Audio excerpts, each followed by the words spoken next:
ہم تو رکھتے ہیں مسلمانوں کا دین، دل سے ہے خدا میں ختم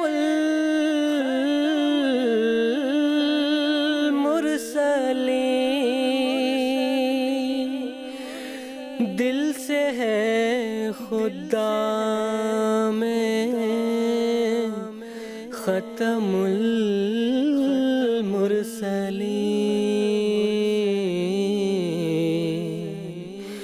ختم المرسلین۔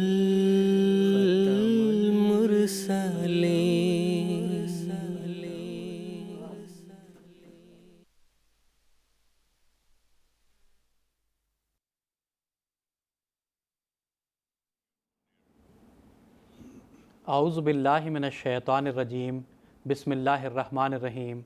ناظرین کرام، السلام علیکم ورحمۃ اللہ وبرکاتہ۔ ناظرین، آج 4 نومبر 2023 عیسوی ہفتے کا دن ہے۔ انڈیا میں اس وقت رات کے 10 بجے ہیں اور GMT کے مطابق اس وقت سہ پہر کے 4:30 بجے ہیں، اور ناظرین یہ وقت ہے پروگرام راہ ہدیٰ کا۔ ناظرین، قادیان دارالامان سے پروگرام راہ ہدیٰ کے 4 ایپیسوڈز پر مشتمل سیریز کے ساتھ ہم آپ کی خدمت میں حاضر ہیں۔ ہمارے ریگولر ویورز یہ بات جانتے ہیں کہ پروگرام راہ ہدیٰ ایک لائیو ڈسکشن پروگرام ہے، اور لائیو ہونے کے ساتھ ساتھ یہ پروگرام انٹریکٹیو بھی ہے۔ ناظرین، یہ پروگرام انٹریکٹیو اس حوالے سے ہے کہ ہمارے ناظرین ہمارے ساتھ ہمارے اس پروگرام میں جڑ سکتے ہیں، ہمارے ساتھ شامل گفتگو ہو سکتے ہیں، اور اپنے سوالات ہمارے اس پروگرام میں پیش کر سکتے ہیں۔ ہمارے ناظرین ہم سے ٹیلی فونز لائنز کے ذریعہ رابطہ کر سکتے ہیں، اسی طرح ٹیکسٹ میسیجز، فیکس میسیجز اور ای میل کی سہولت بھی دستیاب ہے۔ ناظرین، آپ ہم سے اپنے سوالات پوچھ کر اپنے سوالات کے جوابات حاصل کر سکتے ہیں۔ ہم اسٹوڈیو ڈسکشن کے ساتھ ساتھ آپ کے سوالات کے جوابات دیتے ہیں۔ جو سوالات آپ یہاں اسٹوڈیو میں پیش کرتے ہیں، ان سوالات کو ہم اپنے اسٹوڈیو میں موجود جو پینل میں علماء کرام ہیں ان کو پیش کرتے ہیں، اور ہمارے علماء کرام اسی پروگرام کے ذریعہ ہمارے ناظرین کے سوالات کے جوابات دیتے ہیں۔ تو ناظرین، اگر آپ ہم سے اپنے سوالات کے جوابات حاصل کرنا چاہتے ہیں اور ہمارے اس پروگرام میں ہمارے ساتھ شامل گفتگو ہونا چاہتے ہیں، تو میں آپ کو یہ بتا دوں کہ ہماری ٹیلی فونز لائنز اب سے ایکٹیویٹڈ ہیں، اور میں یہ امید بھی کرتا ہوں کہ ہمارے ناظرین اپنی ٹیلی ویژن سکرینز پر ہم سے رابطے کی تمام تفاصیل ملاحظہ فرما رہے ہوں گے۔ ناظرین، جیسا کہ خاکسار نے ابھی عرض کیا کہ قادیان دارالامان سے پروگرام راہ ہدیٰ کے 4 ایپیسوڈز پر مشتمل جو سیریز نشر کی جاتی ہے، آج اس سیریز کا آغاز ہو رہا ہے، اور آج کا یہ ایپیسوڈ اس سیریز کا پہلا ایپیسوڈ ہے۔ ناظرین، اس مکمل سیریز میں ہم سیدنا حضرت اقدس مسیح موعود علیہ السلام کے عظیم الشان مضمون اسلامی اصول کی فلسفی کے موضوع پر بات چیت کریں گے۔ یہ مضمون بعد میں کتابی شکل میں بھی شائع کیا گیا۔ اللہ تعالیٰ نے اس مضمون کے ذریعہ سیدنا حضرت اقدس مسیح موعود علیہ السلام کی سچائی کا ایک بیان نشان ظاہر فرمایا۔ سیدنا حضرت اقدس مسیح موعود علیہ السلام جس وقت یہ مضمون قلم بند فرما رہے تھے، اللہ تعالیٰ کی خاص تائید و نصرت آپ کے شامل حال رہی۔ جلسہ اعظم مذاہب میں پیش کیے جانے والے دیگر تمام مضامین پر اس مضمون کے بالا رہنے اور اس مضمون کے عظمت کا اللہ تعالیٰ نے آپ علیہ السلام کو پہلے ہی پیش گوئی کے ذریعہ وعدہ کر دیا تھا۔ ناظرین، اس مکمل سیریز میں ہم اسی مضمون میں بیان شدہ مختلف امور کے حوالے سے بات چیت کریں گے۔ عصر حاضر میں اس دنیا میں جو انسانی زندگی کے مدعا اور اس کو حاصل کرنے کے طریق، اسی طرح انسانی فطرت کے حقیقت اور اسلام میں الہام کے جو فلسفہ ہے، ان تمام موضوعات پر بات چیت کی جائے گی۔ اسی طرح اس تمام سیریز میں، ان ایپیسوڈز میں اس بات پر بھی بات چیت کی جائے گی کہ اس کتاب کے مطالعہ کے نتیجہ میں ایک انسان کس طرح اخلاقی اور روحانی ترقی کر سکتا ہے، اور کس طرح وہ اپنے ذہن کو منور کر سکتا ہے، اور اس کے نتیجہ میں کس طرح اللہ تعالیٰ کا قرب حاصل کر سکتا ہے۔ ناظرین، ان تمام موضوعات پر بات چیت کرنے کے لیے آج کی اس ایپیسوڈ میں ہمارے ساتھ جو علماء کرام کا پینل موجود ہے میں ان کا تعارف کروا دیتا ہوں۔ محترم مولانا محمد کریم الدین شاہد صاحب اور محترم مولانا کے طارق احمد صاحب آج کے اس ایپیسوڈ میں خاکسار کے ساتھ شریک گفتگو ہوں گے۔ میں ہر دو حضرات کا اس پروگرام میں خیر مقدم کرتا ہوں۔ ناظرین، جب سے اللہ تعالیٰ نے اس کائنات کی تخلیق کی ہے اور جب سے اس دنیا میں انسان کا وجود رونما ہوا ہے، اللہ تعالیٰ کی ہستی پر کیے جانے والے سوالات کے بعد سب سے زیادہ اگر کسی موضوع پر سوال کیا جاتا ہے تو وہ حیات بعد الموت کا موضوع ہے۔ لیکن مشکل یہ ہے کہ اس موضوع پر کوئی ہمارے پاس عینی شاہد موجود نہیں ہے۔ اس کی وجہ یہ ہے کہ جو شخص اس دنیا سے دوسرے عالم میں چلا جاتا ہے وہ پھر وہاں سے واپس نہیں آتا۔ جو مذہب حیات بعد الموت کے موضوع پر خاموش ہے وہ ایک بے جان جسم کی حیثیت رکھتا ہے۔ ناظرین، اس موضوع پر بات کرنے کے لیے یا اس عالم کے بارے میں ہمیں حالات کی تہ تک پہنچانے کے لیے کوئی شخص بھی نہیں ہے، لیکن صرف وہی شخص ہے جس کو اللہ تعالیٰ الہام کی روشنی سے منور کرے اور اس کے ذریعہ ہدایت دے۔ ناظرین، سیدنا حضرت اقدس مسیح موعود علیہ الصلاۃ والسلام کو اللہ تعالیٰ نے اس نور سے منور کیا، اور آپ علیہ السلام نے اپنے اس مضمون میں قرآن مجید اور احادیث نبویہ صلی اللہ علیہ وسلم کی روشنی میں اس مضمون پر بہت ہی خوبصورت نقشہ کھینچا ہے۔ ناظرین، اس مختصر سی تمہید کے بعد خاکسار اس موضوع کو آگے بڑھاتے ہوئے آج کے ایپیسوڈ کا پہلا سوال محترم مولانا محمد کریم الدین شاہد صاحب سے یہ کرنا چاہتا ہے کہ سیدنا حضرت اقدس مسیح موعود علیہ الصلاۃ والسلام کتاب اسلامی اصول کی فلسفی میں عالم معاد میں ترقیات غیر متناہی ہوں گی فرماتے ہیں، تو اس کی وضاحت فرمانے کی درخواست ہے۔ جزاک اللہ۔ اعوذ باللہ من الشیطان الرجیم، بسم اللہ الرحمن الرحیم۔ ناظرین و سامعین کرام، اس موضوع کو سمجھنے کے لیے سب سے پہلے ہمیں یہ دیکھنا ہے، جیسا کہ ابھی بیان ہوا، کہ آخرت میں جو انعامات لوگوں کو ملنے والے ہیں وہ کس طرح کے ہوں گے، کیسے ہوں گے، کسی نے آ کے ہمیں بتایا نہیں ہے۔ ہاں، البتہ یہ ہے کہ قرآن مجید نے اس پر کچھ روشنی ڈالی ہوئی ہے، اور اسی طرح احادیث سے بھی ہمیں یہ معلوم ہوتا ہے۔ چنانچہ حضرت صلی اللہ علیہ وسلم نے یہ فرمایا ہے کہ لا عین رات ولا اذن سمعت ولا خطر علی قلب بشر، کہ جنت کی نعمتیں ایسی ہیں کہ کسی آنکھ نے دیکھا نہیں ہے، کسی کان نے سنا نہیں ہے، اور کسی کے دل میں یہ خیال تک نہیں گزرا کہ وہ کیسی ہوں گی۔ لیکن اس کا ایک نقشہ کئی جگہ پر قرآن مجید میں بارہا اس کا ذکر آیا ہوا ہے۔ سب سے پہلے ہمیں نعمائے جنت کے تعلق سے کہ وہ غیر متناہی ہے، اس بات کو دیکھنا ضروری ہے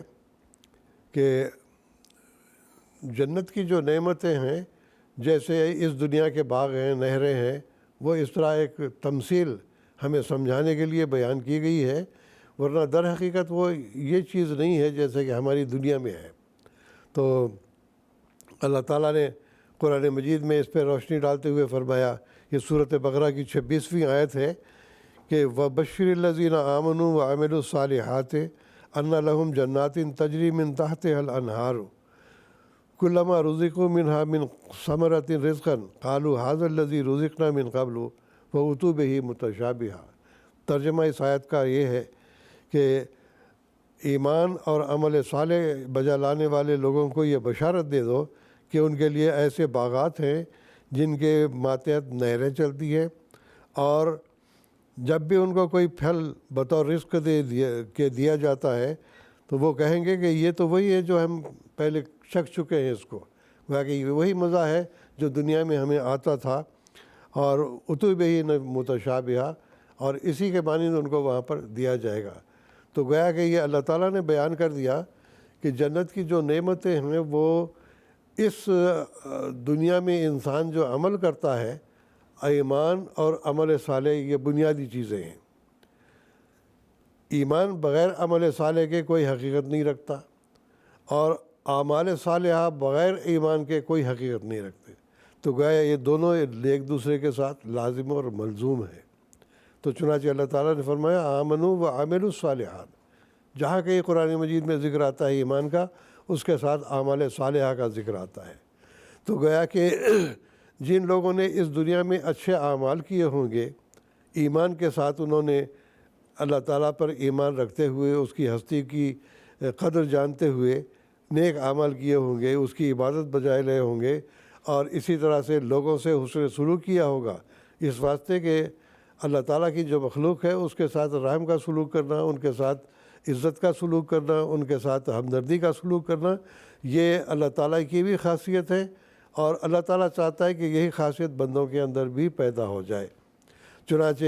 اللہ تعالیٰ نے اس بات پر روشنی ڈالی ہے کہ یہ اعمال صالحہ جو انسان یہاں بجا لاتا ہے، آخرت میں یہی اعمال صالحہ مختلف قسم کی نعمتوں میں متمثل ہوں گے۔ یعنی ظاہری طور پر جیسے کہ ہم یہاں دیکھتے ہیں ایک باغ لگا ہوا ہے، درخت اگے ہوئے ہیں، ان کے نیچے نہریں بہہ رہی ہیں، تو یہ دو ہے کہ یہ نہروں کا بہنا اور باغات کا ہونا، یہ دونوں مثالیں دے کر یہ سمجھایا ہے کہ پانی کے بغیر تو باغ پھل ہی نہیں سکتا، اور باغ جو ہے وہ پانی کے بغیر جب باغ نہیں پھل سکتا ہے تو پھل بھی جو ہے وہ پانی کے بغیر نہیں آ سکتے ہیں۔ تو گویا ایمان اور اعمال صالحہ کو ایک تشبیہی رنگ میں اس کو بیان کیا گیا ہے، اور اس کے ساتھ اللہ تعالیٰ نے یہ بھی بیان کر دیا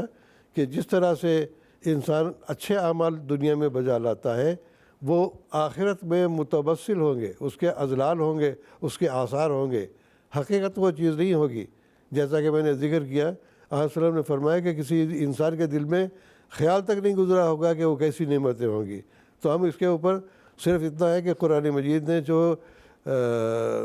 تھوڑی بہت روشنی ڈالی ہے ہمارے سمجھنے کے لیے، وہ اسی رنگ میں ہے کہ جیسے دنیا میں ہم چیزیں دیکھتے ہیں ویسے ان کی مثالیں دے کے بتایا کہ اس قسم کی ہوں گی،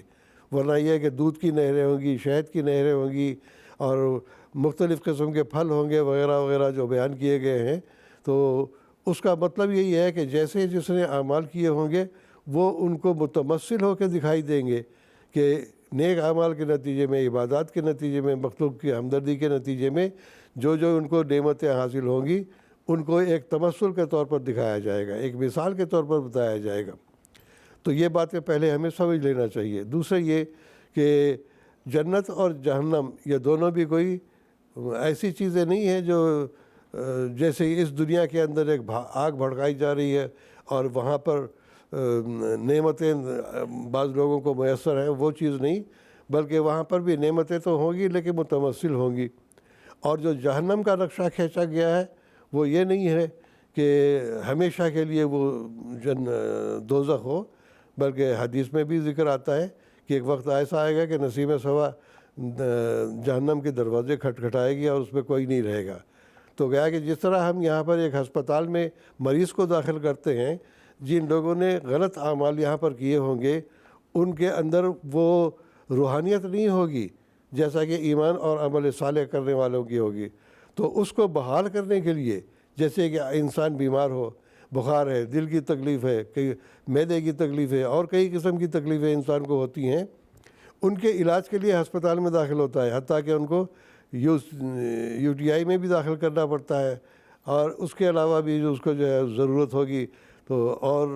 مختلف علاج کیے جاتے ہیں۔ ایسے ہی گویا کہ جہنم ایک لحاظ سے اعمال صالحہ کے بجا لانے کے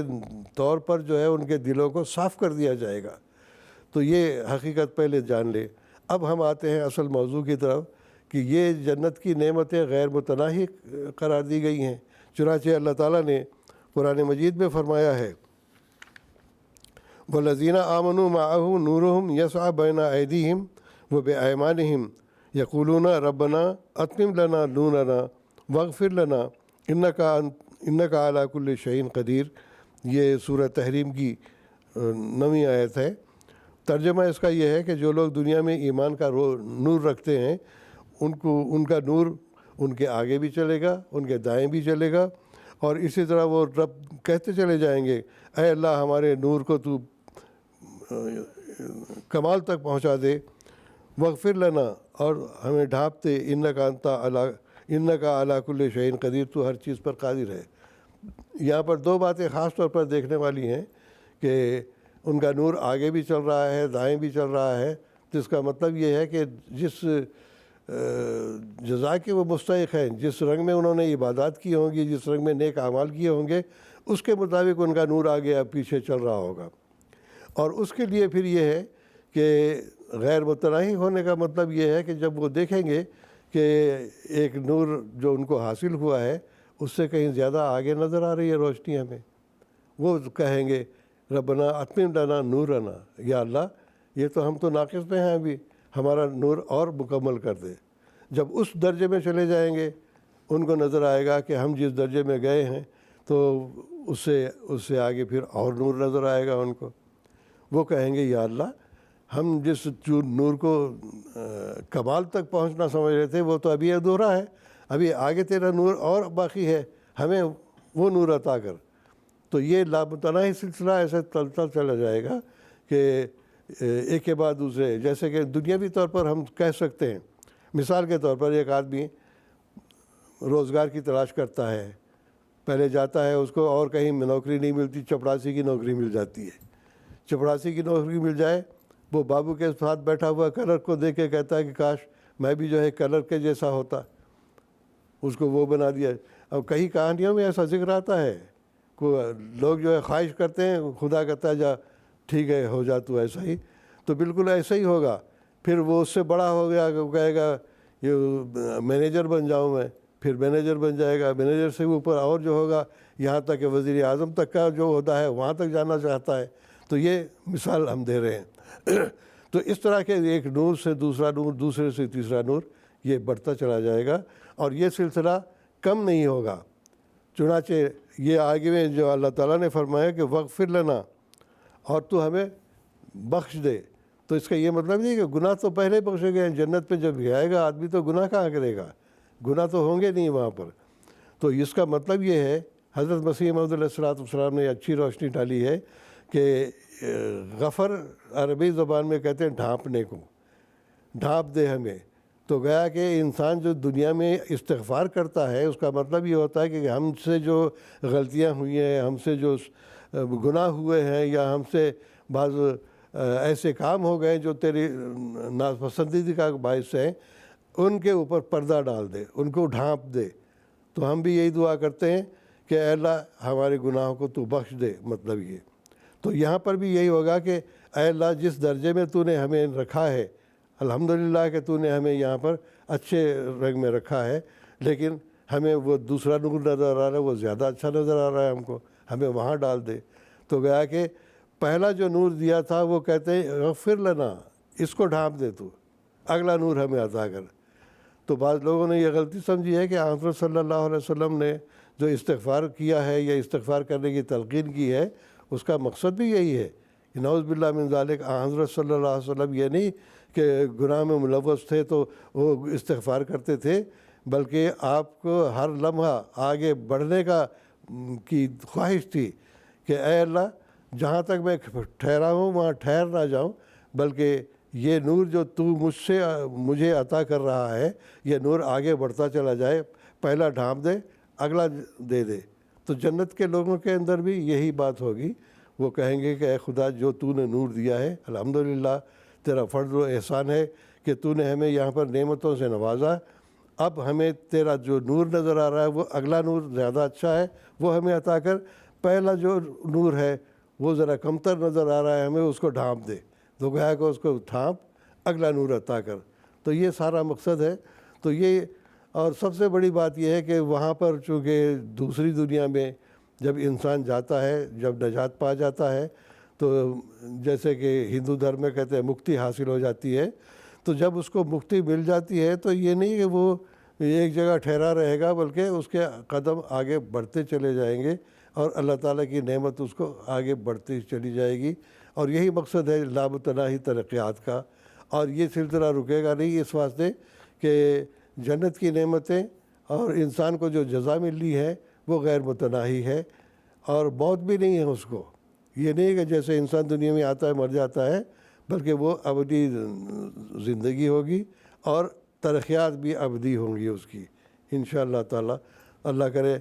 کہ ہم ایسے اعمال بجا لانے والے ہوں جو ایمان کے ساتھ اچھے عمل کرنے والے ہوں جس کے نتیجے میں ہمیں وہ نعمتیں حاصل ہوں جس کے نتیجے میں اللہ کا نور آگے بھی نظر آئے دائیں بھی نظر آئے، گویا کہ نور ہی نور ہو۔ تو گویا کہ انسان جب دنیا میں ایک نور حاصل کر سکتا ہے تو اس سے بڑھ کر دنیا میں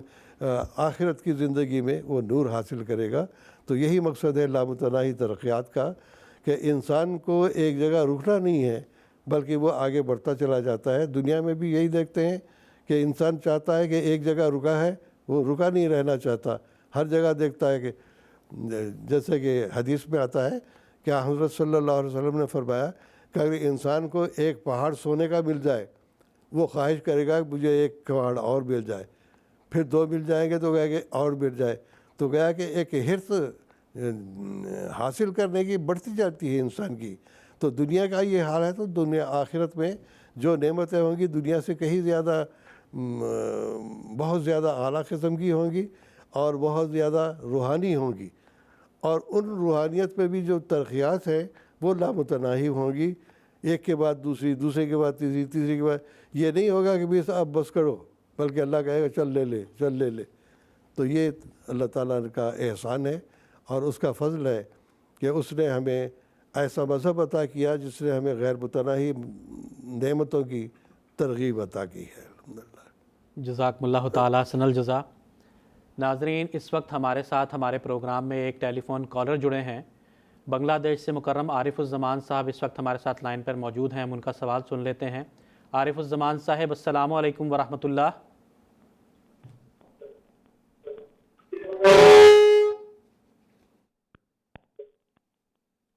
السلام علیکم۔ وعلیکم السلام۔ عارف صاحب، آپ کی آواز آ رہی ہے، آپ اپنا سوال پوچھ سکتے ہیں۔ جی السلام علیکم ورحمۃ اللہ وبرکاتہ۔ وعلیکم جی السلام۔ میرا سوال ہے ہستی باری تعالیٰ کے بارے میں۔ جی، کیا ہم اللہ تعالیٰ کی ہستی کے بارے میں اس کی کوئی سوال کر سکتا ہے؟ اس میں کوئی حرج گناہ کا کوئی باعث تو نہیں ہے؟ یہ ہے میرا سوال۔ ٹھیک ہے، جزاکم اللہ۔ میں محترم مولانا کے طارق احمد صاحب سے درخواست کرتا ہوں کہ اختصار کے ساتھ اس سوال کا جواب دیں۔ جی جزاکم اللہ تعالیٰ احسن جزا۔ بسم اللہ الرحمن الرحیم۔ اللہ تعالیٰ کی ہستی کے بارے میں سوال کرنے میں کوئی حرج تو نہیں ہے، کوئی گناہ تو نہیں ہے، یہ مکرم عارف الزمان صاحب کا سوال تھا۔ تو اس حوالے سے میں یہ عرض کرنا چاہتا ہوں کہ اس میں کوئی حرج نہیں ہے، نہ اس میں کوئی گناہ والی بات ہے، بلکہ انسان کی ساری زندگی خدا تعالیٰ کی مختلف صفات کو سمجھنے اور خدا تعالیٰ کی معرفت حاصل کرنے اور اس کے قرب حاصل کرنے میں انسان کی ساری زندگی گزر جاتی ہے، اور انسان کی پیدائش کا مقصد بھی دراصل یہی ہے کہ وہ خدا تعالیٰ کی ہستی کو پہچان سکے اور اس کی تمام صفات کو جو ہے وہ جان سکے۔ اس کے بارے میں ہم آئندہ بھی اپنے سوال کے جواب میں جو ہے نا وہ ڈسکس کریں گے۔ اس موقع پر میں یہ عرض کرنا چاہتا ہوں کہ جب ہم قرآن مجید کا مطالعہ کرتے ہیں تو اس میں بھی ہمیں ذکر ملتا ہے حضرت ابراہیم علیہ السلام کے تعلق سے کہ وَإِذْ قَالَ ابراہیم ربی ارینی کیف تحیی الموتیٰ، کہ حضرت ابراہیم علیہ السلام نے بھی اللہ تعالیٰ سے یہ سوال کیا تھا کہ اے اللہ تو کس طرح موتا کو جو ہے وہ زندگی بخشتا ہے۔ تو اللہ تعالیٰ نے ان سے پھر سوال کیا کہ اولم تؤمن، کیا تمہیں ابھی تک کامل ایمان حاصل نہیں ہو چکا ہے؟ تو حضرت ابراہیم علیہ السلام یہ فرماتے ہیں کہ بلا ولیکن لتطمئن قلبی، کہ یقیناً میں تجھ پر جو ہے وہ کامل ایمان رکھتا ہوں، لیکن پھر بھی میرے دلی اطمینان کے لیے میں تم سے یہ سوال کر رہا ہوں۔ تو پھر اللہ تعالیٰ تمثیلی زبان میں سمجھاتا ہے کہ کس طرح دنیا میں اللہ تعالیٰ زندگی کو جو ہے نا وہ پیدا کرتا ہے اور کس طرح موت واقع ہوتی ہے وغیرہ۔ تو اس سے بھی ہمیں معلوم ہوتا ہے کہ اللہ تعالیٰ کی ہستی کے بارے میں جاننے کی کوشش کرنا، یہ انسان کی فطرت میں یہ بات ودیت کر رکھی گئی ہے کہ انسان اللہ تعالیٰ کے بارے میں سوال کرتا ہے، اس کو جاننے کی کوشش کرتا ہے، اور قرآن مجید سے بھی یہ بات ثابت ہے۔ اسی طرح جب ہم حدیث کا مطالعہ کرتے ہیں تو حدیث قدسی ہے کہ اللہ تعالیٰ خود فرماتا ہے کہ کنت کنزا مخفیا، کہ خدا تعالیٰ ایک مخفی خزانہ تھا، فاردت ان اعرف، اور خدا تعالیٰ نے یہ چاہا کہ وہ پہچانا جائے، فخلقت آدم، ہے چنانچہ اس نے انسان کو، حضرت آدم کو جو ہے وہ پیدا کیا۔ تو اس سے بھی ہمیں معلوم ہوتا ہے کہ خدا تعالیٰ کا جو ایک مخفی خزانہ ہے اس کو حاصل کرنے کے لیے انسان جد و جہد کرتا ہے اور کوشش کرتا ہے، سوالات کرتا ہے، تو اس میں کوئی ایسی قباحت والی بات نہیں ہے۔ اور بالخصوص اس زمانے میں ہم دیکھتے ہیں کہ خاص طور پر نوجوان نسل جو ہے وہ خدا تعالیٰ کی صفات کے بارے میں اور خدا تعالیٰ کے وجود کے بارے میں مختلف سوالات جو ہے وہ کرنے پر آمادہ رہتی ہے، اور ہم نے دیکھا ہے کہ خلفائے کرام کی بھی بالخصوص ہمارے موجودہ حضور انور اید اللہ تعالیٰ بن نسل عزیز کی مختلف ورچوئل میٹنگز میں بھی ہم دیکھتے ہیں کہ کئی نوجوان حضور سے بھی یہ سوال کرتے ہیں کہ دنیا میں مثال کے طور پر ہم دیکھتے ہیں بہت سفرنگ ہے، تو خدا تعالیٰ تو رحمان ہے، رحیم ہے، تو پھر مخلوق کو جو نا کیوں وہ تکلیف میں ڈالتا ہے؟ اور حضور انور اید اللہ تعالیٰ بن نسل عزیز بڑے ریشنل رنگ میں لاجک ریزنز کے ساتھ قرآن مجید کی آیات کی روشنی میں ان کو وہ باتیں سمجھاتے ہیں۔ اسی طرح حضرت خلیفۃ المسیح رابع رحمہ اللہ تعالیٰ کی کتاب کو جب ہم دیکھتے ہیں revelation, rationality, knowledge and truth, تو اس میں تو ساری یہی باتیں بیان کی گئی ہیں کہ اللہ تعالیٰ کے وجود کے ثبوت کے حق میں مختلف جو جدید دور میں جو سوالات اٹھتے ہیں نوجوانوں کے ذہنوں میں، ان کے جوابات جو ہیں وہ حضرت خلیفۃ المسیح رابع رحمہ اللہ تعالیٰ نے اس کتاب میں جو ہیں وہ ہمیں دی ہیں۔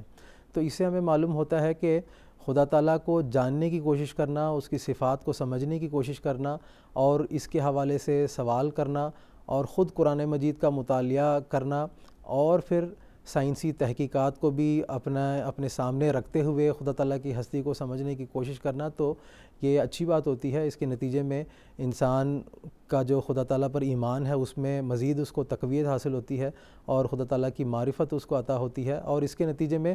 خدا تعالیٰ سے جو انسان کی محبت ہے اس میں بھی انسان بڑھتا چلا جاتا ہے۔ تو آج کل بعض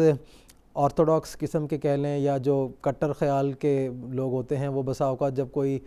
نوجوان یا کوئی بچہ خدا تعالیٰ کی ہستی کے بارے میں سوال کر دیتا ہے تو اس کو کرٹیسائز کر دیتے ہیں کہ تم تو ابھی اللہ پر ہی تمہارا ایمان نہیں ہے، تم جو نا وہ کیا ترقی کرو گے وغیرہ وغیرہ۔ تو یہ بات مناسب نہیں ہے، بلکہ بچوں کے ذہن میں بھی اور نوجوانوں کے ذہن میں بھی اگر اللہ تعالیٰ کی ہستی کے بارے میں کوئی سوال ہوتا ہے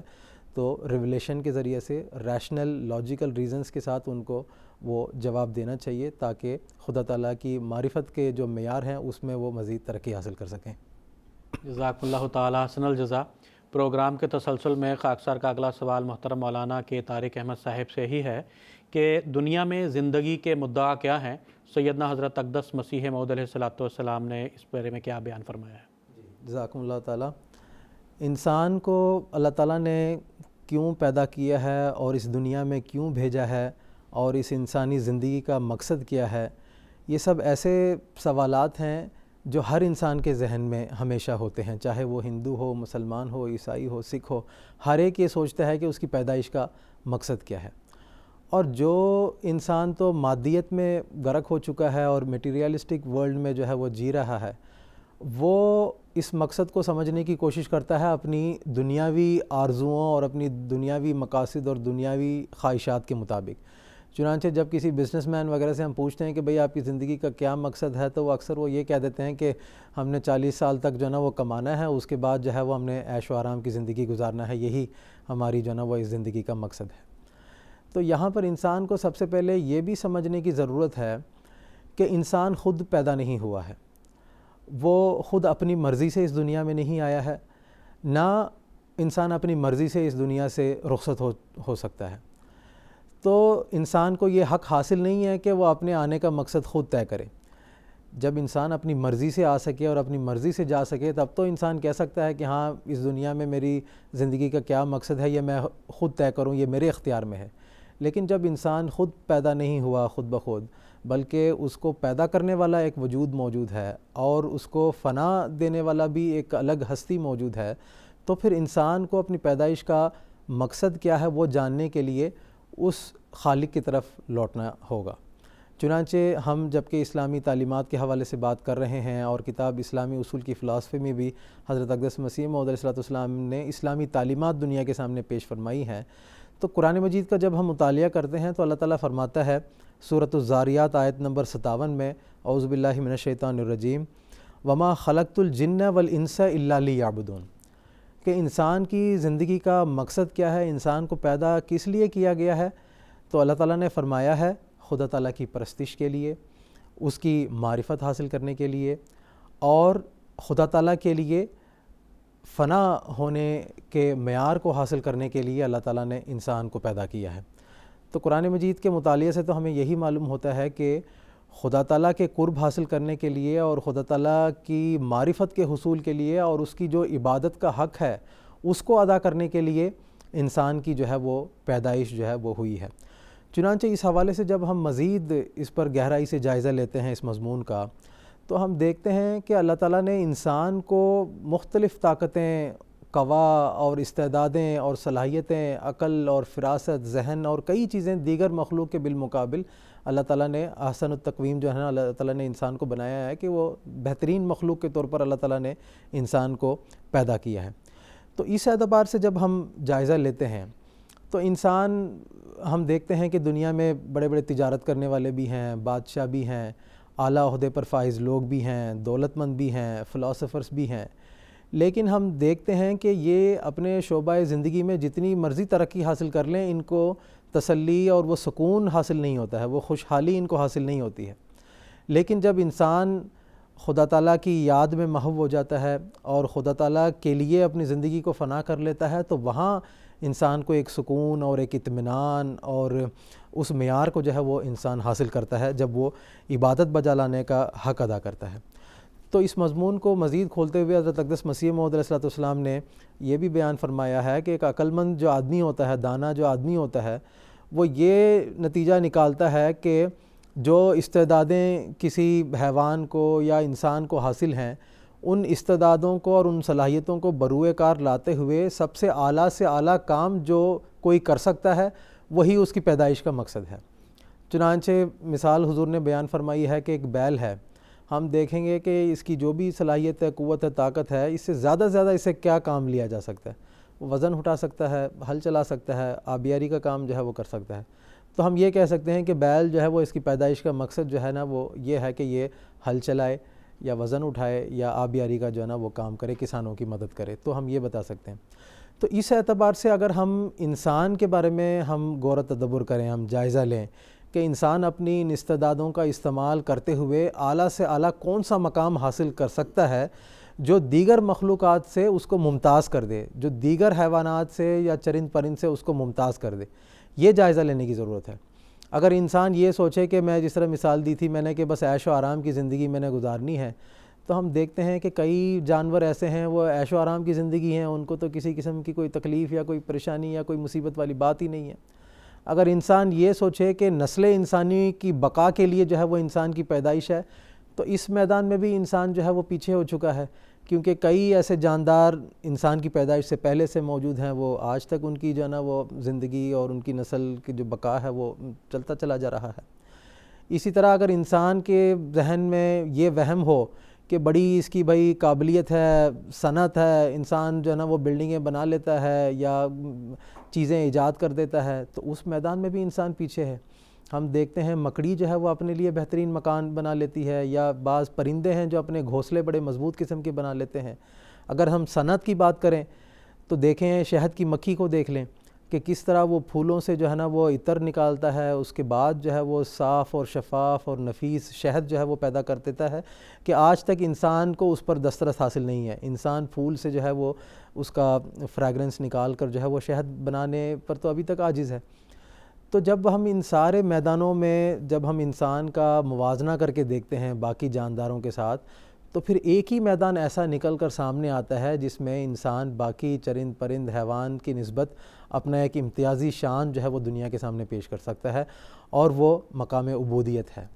کہ اللہ تعالیٰ کا فرمانبردار بندہ بن کر انسان ترقی حاصل کر سکتا ہے، اور ایسے اعلیٰ مقام پر جو ہے وہ انسان فائز ہو سکتا ہے جہاں پر خدا تعالیٰ کے فرشتے بھی جو ہے وہ نہیں پہنچ سکتے ہیں۔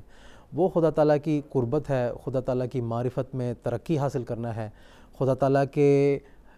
حضور اپنے وجود کو کھو دینا ہے، اور خدا تعالیٰ کی ہستی کو سمجھنے کی کوشش کرنا ہے، اور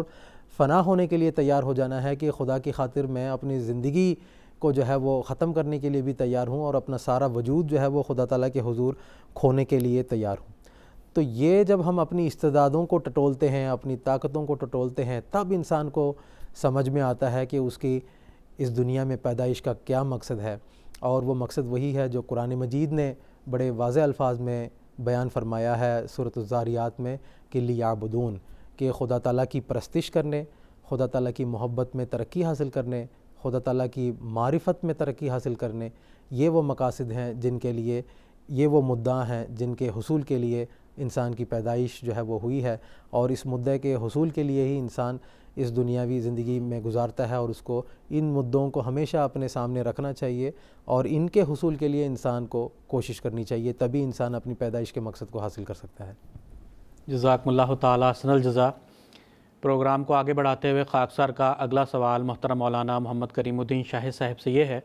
کہ سیدنا حضرت اقدس مسیح موعود علیہ السلام نے کتاب اسلامی اصول کی فلسفی میں دنیا میں جو زندگی کا مدعا ہے اس کو حاصل کرنے کے 8 اصول بیان فرمائے ہیں، تو ان 8 اصولوں میں سے جو پہلے ابتدائی 4 اصول ہیں ان کی کچھ تفصیل بیان فرمانے کی درخواست ہے۔ جزاک اللہ۔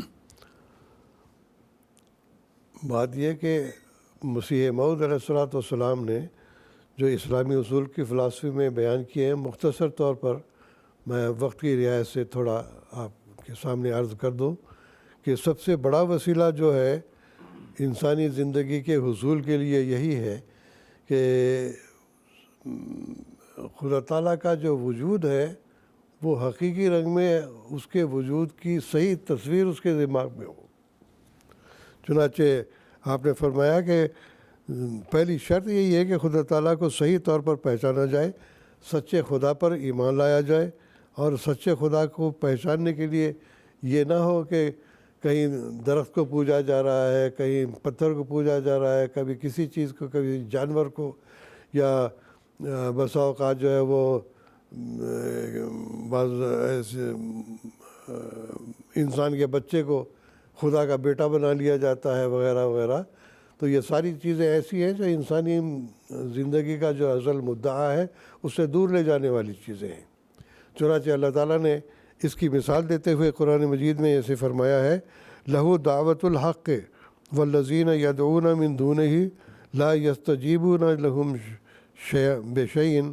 الا کباسط کفیہ الی الماء لیبلغ فاہ وما ہوا ببالغہ وما دعاء الکافرین الا فی ضلال۔ سورۃ رعد کی 15ویں آیت ہے یہ۔ تو اس میں اللہ تعالیٰ نے فرمایا کہ اگر صحیح دعا کرنی ہے تو وہ سچا خدا وہی ہے جو ہر ایک چیز پر قادر ہے، اور اس کا نام حق ہے۔ تو حق بات جو کہنے والا ہے، یا حقیقت رکھنے والا ہے، یا حقیقت تک پہنچانے والا ہے، اور خود حقیقی ذات ہے، اس تک پہنچنے کے لیے پکارو اس کو۔ لیکن وہ لوگ والذین یدعون من دونہ، اللہ کے سوا بعض جو لوگوں کو پوجنے والے ہیں، چاہے وہ پتھروں کو پوج رہے ہیں، یا کسی انسان کو پوج رہے ہیں، کسی اور چیز کو پوج رہے ہیں، فرمایا لا یستجیبون لہم بشیء، وہ کسی چیز کا جواب نہیں دے سکتے۔ اب مورتی گھڑ لی، اب ایک جگہ قرآن مجید میں ہی اللہ تعالیٰ نے فرمایا ہے حضرت ابراہیم علیہ السلام کی زبان سے کہ اتعبدون ما تنحتون، کہ تم لوگ جو اپنے ہاتھوں سے بناتے ہو، بت بناتے ہیں یا اور کوئی چیز بناتے ہیں، تعجب ہوتا ہے۔ آج کل آپ ٹی وی کے ایپیسوڈ دیکھیں گے تو اس میں بھی بہت ساری کہانیاں ایسی بنائی ہوئی ہیں، انسانوں کو خدا یا بھگوان بنا کے پوجا جاتا ہے۔ تو اللہ تعالیٰ نے فرمایا کہ اگر ان سے دعا کی جائے گی، وہ خود مردہ ہے بیچارے، وہ کیا دعا کا جواب دیں گے؟ لا یستجیبون بشیء لہم بشیء، کسی چیز کا بھی جواب نہیں دے سکتے، الا کباسط کفیہ الی الماء۔ مثال بھی دی اللہ تعالیٰ نے کہ بالکل ایسا ہی ہے کہ اگر کوئی آدمی اپنا ہاتھ جو ہے وہ پانی کے لیے بڑھاتا ہے، کہ پانی پینا چاہتا ہے، ہاتھ بڑھاتا ہے، لیکن پانی ہاتھ تک نہیں پہنچتا، بلکہ لیبلغ فاہ ہو، کہ وہ پانی منہ تک پہنچ جائے، لیکن وہ ما ہوا ببالغہ، وہ پانی منہ تک نہیں پہنچتا۔ جب تک پانی میں ہاتھ ڈال کے پانی نہ نکالا جائے تب تک ہاتھ میں پانی نہیں آتا۔ تو خالی ہاتھ اٹھا کر کہنے سے کہ جی میں پانی کا تصور کر رہا ہوں، پانی آ جائے گا، وہ غلط بات ہے۔ جیسے کہ بت پوجنے والے یا دوسرے لوگ یہی کہتے ہیں کہ ہم ان کو نہیں پوجتے، بلکہ ان کو ایک مثال کے طور پر رکھا ہوا ہے سامنے کنسنٹریشن کے لیے، اپنی ذہن کو یا اپنی سوچ کو ایک جگہ مرتکز کرنے کے لیے ہم رکھتے ہیں۔ حالانکہ یہ بات درست نہیں ہے، وہ آواز تو ان تک پہنچ کے ختم ہو جاتی ہے۔ ہاں، اللہ کے نزدیک پکارو گے تو وہ سنتا ہے اس کی آواز کو۔ وما دعاء الکافرین الا فی ضلال، اور جو انکار کرنے والے لوگ ہیں ان کی پکار تو بالکل بیکار جانے والی چیز ہے۔ تو گویا کہ سب سے پہلی بات، جو پہلا وسیلہ ہے انسانی زندگی کا مدعا، حقیقی ذات کا صحیح ایمان اور اس کا صحیح تصور ہمارے دماغ میں ہو کہ وہ ہر چیز پر قادر ہے، اور اسی کی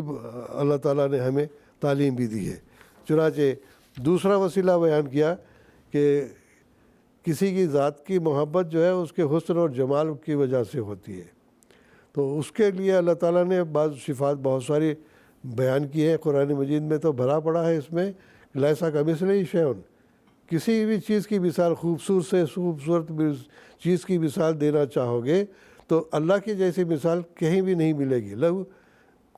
کوئی مثال نہیں۔ چنانچہ اللہ تعالیٰ نے قرآن مجید میں سورۃ اخلاص میں جو فرمایا ہے، قل هو اللہ احد اللہ الصمد لم یلد ولم یولد ولم یکن لہ کفوا احد، کہ تم یہ کہہ دو اے محمد صلی اللہ علیہ وسلم یا اے مسلمان، وہ اللہ ایک ہی اللہ ہے، اللہ یگانہ ہے، اس کے سوا اور کوئی معبود نہیں ہے۔ اللہ الصمد،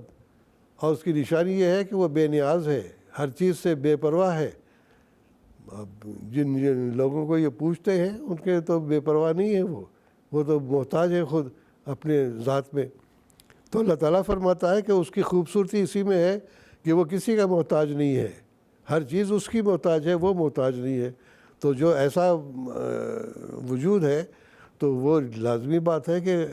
اس کا حسن ظاہر ہے۔ لم یلد ولم یولد، نہ تو اس نے کسی کو پیدا کیا ہے نہ وہ کسی سے پیدا ہوا ہے، گویا کہ نہ اس نے کسی کو جنا نہ وہ کسی سے جنا گیا ہے۔ تو یہ صفات بھی ہونا چاہیے۔ جن لوگوں کو یہ پوچھتے ہیں وہ بھی کسی نہ کسی مخلوق، کسی کی پیدائش میں داخل ہے باپ سے۔ اگر کسی کا باپ ہے تو وہ پھر خدا نہیں ہو سکتا، اگر کسی کا بیٹا ہے تو وہ بھی خدا نہیں ہو سکتا۔ تو اللہ تعالیٰ نے فرمایا کہ اس کی مثال تو ایسی ہے کہ لم یلد ولم یولد، وہ بالکل عام انسانی زندگی سے بالاتر ہستی ہے، وہ نہ وہ پیدا ہوا نہ آگے اس کی ضرورت ہے کسی اور کو پیدا کرنے کی۔ ولم یکن لہ کفوا احد، اور سب سے بڑی خوبی اس کی یہ ہے کہ اس کے برابر اس کا ہمسر کوئی نہیں ہے، اس کے برابر اس کی جیسی اس کی قدرتیں، اس کی طاقتیں ہیں، اس جیسا کوئی ہمسر نہیں ہے۔ تو گیا کہ یہ تمام صفات جب انسان کے اندر ہوں گی، ایسا کامل تصور انسان کا ہوگا، لازمی بات ہے کہ اس کے دل میں اس کی محبت جاگے گی۔ دوسری چیز حضور نے بیان کروئی ہے وہ یہ ہے کہ مقصود حقیقی تک پہنچنے کے لیے دوسرے درجے کا زینہ خدا تعالیٰ کے احسان پر اطلاع پانا ہے۔ خدا تعالیٰ نے قرآن مجید میں پہلی صورت میں فرمایا الحمدللہ رب العالمین الرحمن الرحیم مالک یوم الدین، تو گیا کہ تمام جہانوں کا وہ پالنہار ہے۔ تو گیا کہ یہ احسان ہے اس کا، زمین بنائی، سورج بنایا، ستارے بنائے، بہت ساری مخلوق بنائی، پھر زمین کے اندر بھی قسم قسم کی چیزیں اگائی ہیں۔ حیرانی ہوتی ہے کہ کس کس قسم کی اللہ تعالیٰ نے چیزیں اگائی ہیں، پیدا کی ہیں، جانور پیدا کیے ہیں، انسان پیدا کیا، ہر چیز کا وہ خالق ہے۔ تو اس لحاظ سے اللہ تعالیٰ نے فرمایا کہ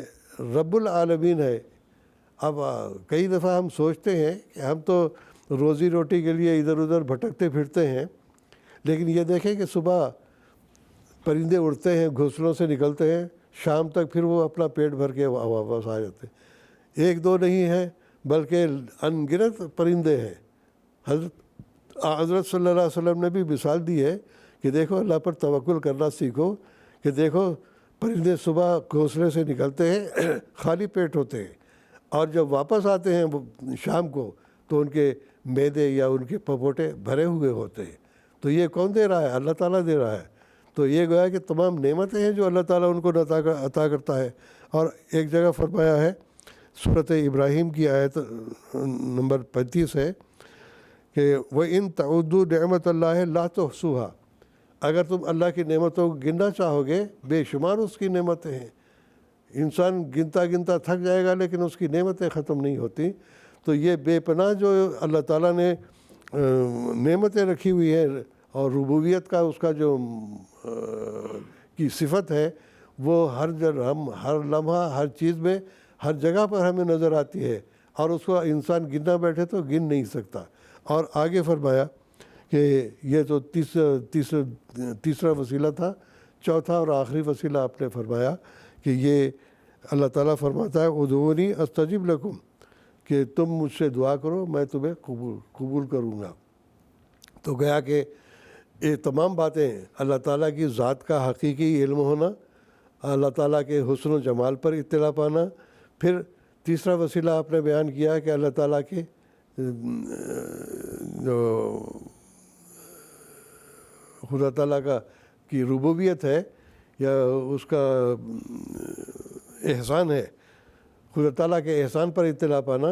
اس کے ساتھ یہ بھی ضروری ہے کہ جب تک اس سے مانگو گے نہیں تمہیں ملے گا نہیں۔ چنانچہ اللہ تعالیٰ نے فرمایا کہ مجھ سے دعا کرو میں تو اس کی دعا قبول کروں گا۔ چنانچہ اللہ تعالیٰ نے فرمایا تم دعا کرو میں قبول کروں گا، بار بار دعا کے لیے رغبت دلائی ہے، اور ان میں ایسی طاقت نہیں ہے بلکہ خدا کی طاقت ہے کہ یہ تمام دعائیں کو قبول بھی کرتا ہے۔ تو گیا کہ یہ 4 ابتدائی وسیلے بیان کیے ہیں، باقی انشاءاللہ آگے بیان ہوں گے۔ تو اس میں ہمیں کوشش یہ کرنی چاہیے کہ اللہ تعالیٰ کی حقیقی ذات پر ہماری نظر ہو، دوسرے کہ اس کے حسن جمال پر نظر ہو، تیسرے یہ کہ اس کے احسان پر نظر ہو، اور چوتھے یہ کہ ہم ان تمام صفات کو مد نظر رکھتے ہوئے اللہ کے سامنے گڑ گڑائے، اے اللہ ہم تو کمزور ہیں، نادان ہیں اور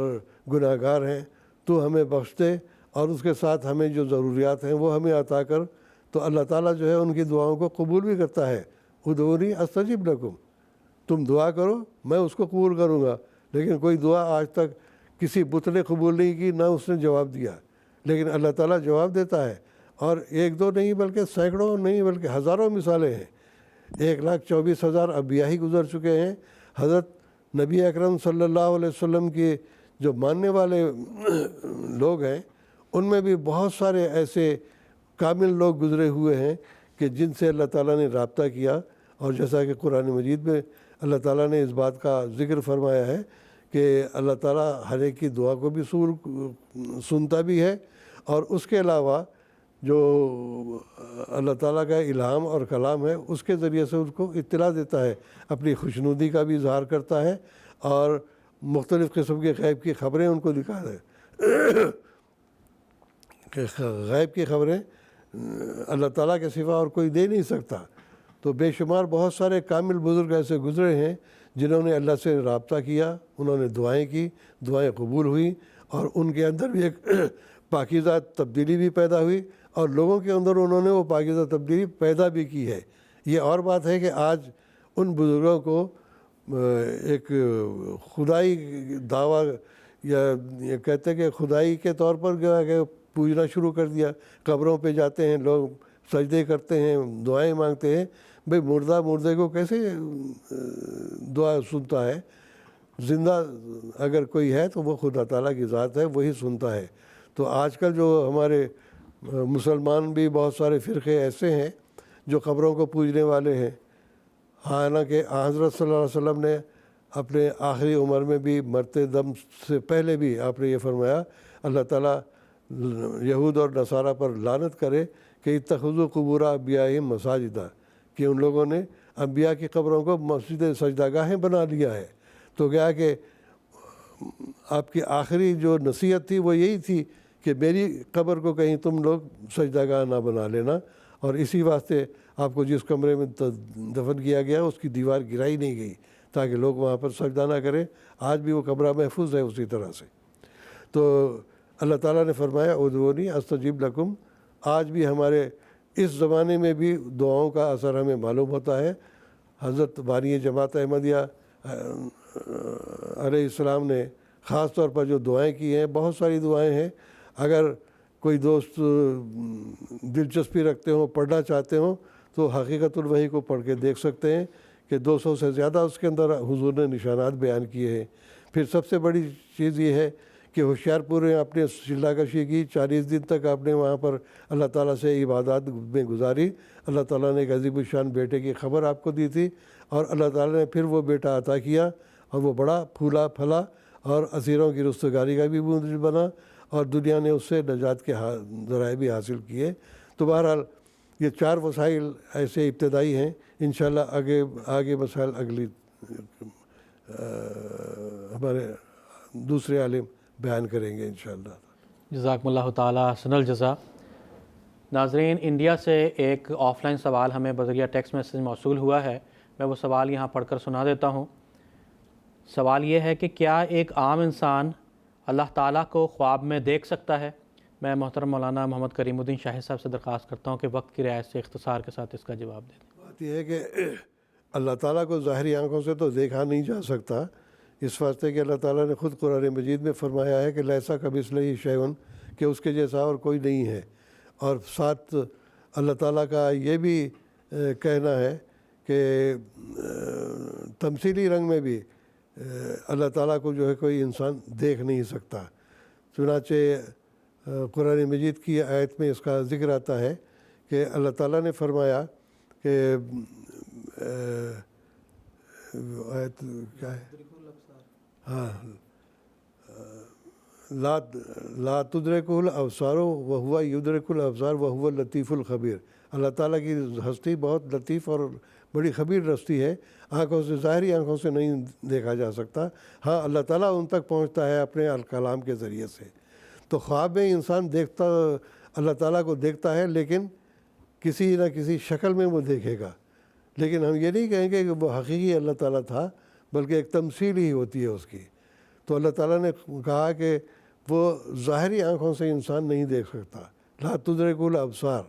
آنکھیں اس تک نہیں پہنچتی. وہو یدرک الابصار، وہ آنکھوں تک پہنچتا ہے. تو گویا کہ پہنچتا بھی ہے تو تمثیلی رنگ میں پہنچتا ہے. ہاں، بعض حدیث سے یہ معلوم ہوتا ہے کہ آخرت میں جب انسان روحانی وجود اس کا ہو جائے گا تو وہ اس وقت اللہ تعالیٰ کا نظارہ کر سکتا ہے. تو خواب میں انسان کا اللہ تعالیٰ کا نظارہ کرے گا تو اللہ تعالیٰ بھی کسی نہ کسی شکل میں نظر آئے گا، لیکن وہ حقیقی نہیں ہوگی بلکہ وہ ایک مجازی صورت ہوگی. جزاکم اللہ تعالیٰ حسن الجزا. پروگرام کے تسلسل میں خاکسار کا اگلا سوال محترم مولانا کے طارق احمد صاحب سے یہ ہے کہ سیدنا حضرت اقدس مسیح موعود علیہ الصلوۃ والسلام نے کتاب اسلامی اصول کی فلسفی میں جو دنیا میں زندگی کے جو مدعا کے جو 8 اصول ہیں، ان میں سے پہلے 4 اصولوں کا ذکر ہو چکا ہے. تو جو بقیہ 4 اصول ہیں اس کے بارے میں تفصیل بیان فرمانے کی درخواست ہے. جی، جزاکم اللہ تعالیٰ حسن جزا.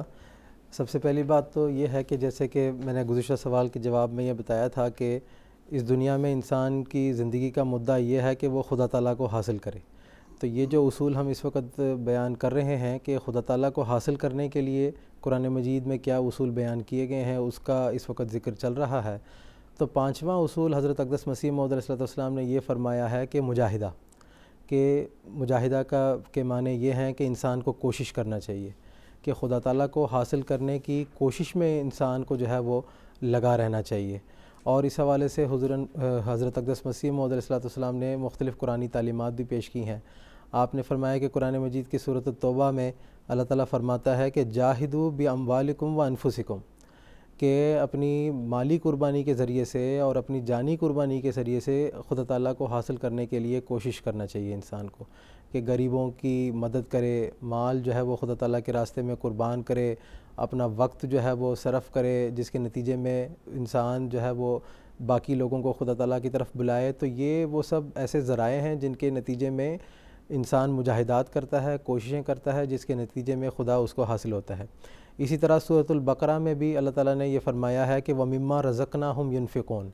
کہ جو بھی اللہ تعالیٰ نے ان کو نعمتیں عطا کی ہیں، استعدادیں دی ہیں، صلاحیتیں دی ہیں، ان سب کو استعمال کرتے ہوئے انسان اس کو خدا تعالیٰ کے راہ میں خرچ کرتا ہے خدا تعالیٰ کو حاصل کرنے کے لیے. پھر ایک آیت جو سورۃ العنکبوت میں اللہ تعالیٰ فرماتا ہے کہ وَالَّذِينَ جَاهَدُوا فِينَا لَنَهْدِيَنَّهُمْ سُبُلَنَا. یہ بڑی اہم آیت ہے کہ اللہ تعالیٰ فرماتا ہے کہ جو ہماری طرف بڑھتا ہے اور خدا تعالیٰ کو حاصل کرنے کی کوشش میں لگا رہتا ہے تو پھر خدا تعالیٰ بھی جو ہے وہ اس کی ان مجاہدات کو دیکھتا ہے اور خود بخود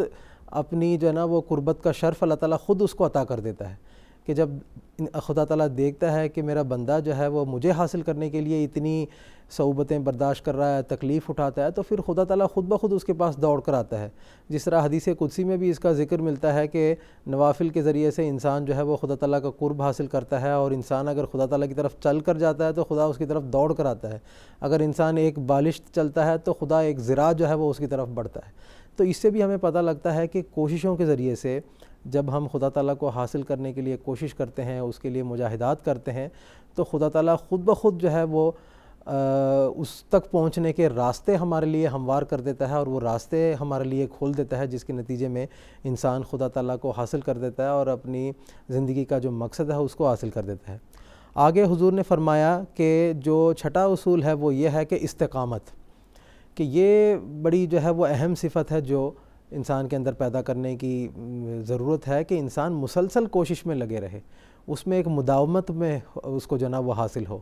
اس کے اس راہ میں جو ہے نا وہ درماندہ نہ ہو، کبھی تھک نہ جائے، بلکہ لگاتار کوششوں میں لگے رہے کہ میں خدا تعالیٰ کو حاصل کر کے ہی میں نے جو ہے نا وہ تسلی مجھے حاصل ہوگی۔ اور اس راستے میں مختلف امتحان بھی اس کو آ سکتے ہیں، آزمائش کا دور بھی آ سکتا ہے، اس موقع پر بھی استقامت کو جو ہے کبھی اس کا دامن کو انسان کو نہیں چھوڑنا چاہیے۔ چنانچہ قرآن مجید کا مطالعہ کرتے ہیں تو اللہ تعالیٰ فرماتا ہے کہ ان الذین قالوا ربنا اللہ ثم استقاموا، کہ جن لوگوں نے کہا کہ ہمارا رب اللہ ہے، اس کے بعد اس بات پر وہ قائم رہے استقامت کے ساتھ، ثبات قدمی کے ساتھ، تتنزل علیہم الملائکۃ الا تخافوا ولا تحزنوا وابشروا بالجنۃ التی کنتم توعدون،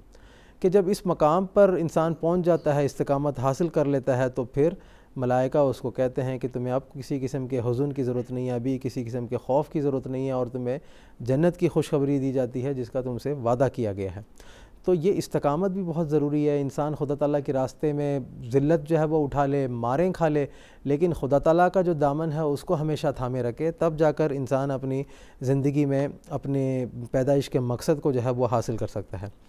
اختصار کے ساتھ میں بتا رہا ہوں، حضرت اقدس مسیح السلام نے تفصیل سے یہ باتیں بیان فرمائی ہیں۔ دعا بھی ہمیں سکھائی گئی ہے کہ اہدنا الصراط المستقیم صراط الذین انعمت علیہم، تو یہ جو منعم علیہم گروہ ہے یہ بھی استقامت والے لوگوں کی گروہ ہے، جن کے راستے کی پیروی کرنے کی طرف ہمیں توجہ دلائی گئی ہے۔ اسی طرح اللہ تعالیٰ نے دعا سکھائی ہے کہ ربنا افرغ علینا صبرا وتوفنا مسلمین، کہ اے اللہ ہمیں صبر عطا کر، استقامت عطا کر، اور ہمیں جو ہے وہ کامل فرمانبرداری کی حالت میں جو نا وہ ہمیں موت دے۔ اسی طرح قرآن مجید میں ہم دیکھتے ہیں کہ اللہ تعالیٰ فرماتا ہے وَلَنَبْلُوَنَّكُمْ بِشَيْءٍ مِّنَ الْخَوْفِ وَالْجُوعِ وَنَقْصٍ مِّنَ الْأَمْوَالِ وَالْأَنفُسِ وَالثَّمَرَاتِ وَبَشِّرِ الصَّابِرِينَ، کہ انسان کو تو مختلف آزمائش کے دور سے گزرنا پڑتا ہے، جانی نقصان ہوتا ہے، مالی نقصان ہوتا ہے، پھلوں کا نقصان ہوتا ہے، لیکن جو استقامت کے ساتھ صبر اور تحمل کا مظاہرہ کرتا ہے اس کو پھر اللہ تعالیٰ یقیناً خوشخبری جو ہے وہ عطا کرتا ہے۔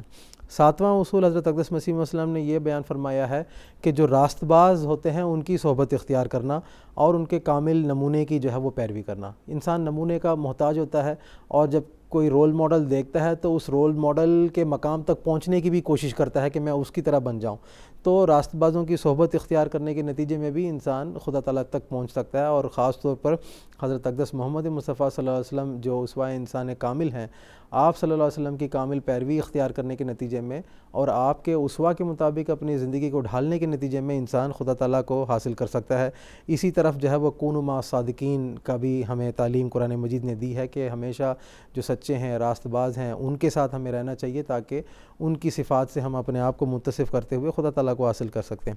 آٹھواں اصول حضرت اقدس مسیح علیہ السلام نے فرمایا کہ جب اس راستے پر یعنی خدا تعالیٰ کو پانے کے راستے میں انسان چلتا ہے تو پھر خدا تعالیٰ کی رحمت بھی جوش میں آتی ہے، اور انسان پر اللہ تعالیٰ الہام کرتا ہے، اس کو سچی خوابیں دکھاتا ہے، اس کو کشف دکھاتا ہے۔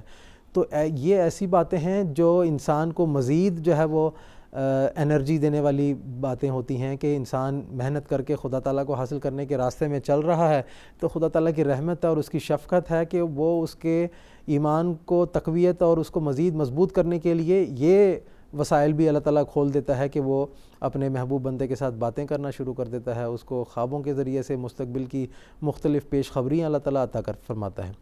تو حضرت اقدس مسیح علیہ السلام نے آخر میں یہ بھی بیان فرمایا کہ یہی 8 اصول ہی نہیں ہیں، بلکہ حضور فرماتے ہیں قرآن مجید میں تو خدا تعالیٰ کو حاصل کرنے کے لیے اور بھی بے شمار اصول جو ہیں وہ بیان کیے گئے ہیں، لیکن حضور نے فرمایا کہ چونکہ وہاں جو مضمون پڑھا جا رہا تھا جلسہ مذاہب اعظم میں، وہاں پہ وقت بھی محدود تھا، تو حضور نے فرمایا کہ یہ 8 بنیادی ایسے اصول ہیں جو انسانی زندگی کا جو مقصد ہے، یعنی خدا تعالیٰ کی معرفت حاصل کرنا، اس کی پرستش کا حق ادا کرنا اور اس کی محبت میں ترقی حاصل کرنا، اس کے لیے یہ بنیادی 8 اصول ہیں، ورنہ قرآن مجید میں تو اور بھی اس حوالے سے اصول بیان کیے گئے ہیں۔ تو اللہ تعالیٰ ہم سب کو ان اصولوں کے مطابق خدا تعالیٰ کی جو عبودیت کا حق ہے اس کو ادا کرنے کی توفیق عطا فرمائے، اور اسی طرح اللہ تعالیٰ کی معرفت کے حصول کا جو میدان ہے اس میں بھی انسان کو ترقی حاصل کرنے کو اللہ تعالیٰ توفیق عطا فرمائے۔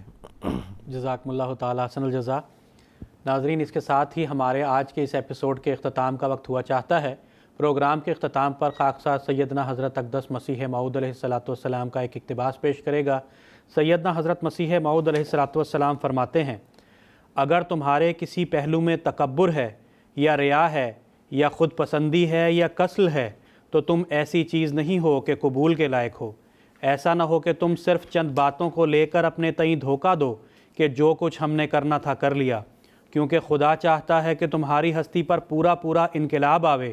اور وہ تم سے ایک موت مانگتا ہے جس کے بعد وہ تمہیں زندہ کرے گا۔ کشتی نوح، روحانی خزائن، جلد 19 صفحہ 12۔ ناظرین، اس کے ساتھ ہی ہمارا آج کا یہ ایپیسوڈ اختتام پذیر ہوتا ہے۔ انشاءاللہ تعالیٰ اگلے ایپیسوڈ میں اسی موضوع پر بات چیت کو جاری رکھیں گے۔ اجازت دیجیے۔ السلام علیکم ورحمۃ اللہ وبرکاتہ۔ آؤ لوگوں کہ یہی نور خدا پاؤ گے، لو تمہیں طور تسلی کا بتایا ہم نے۔ آؤ لوگوں کہ یہی نور خدا پاؤ گے، لو تمہیں طور تسلی کا بتایا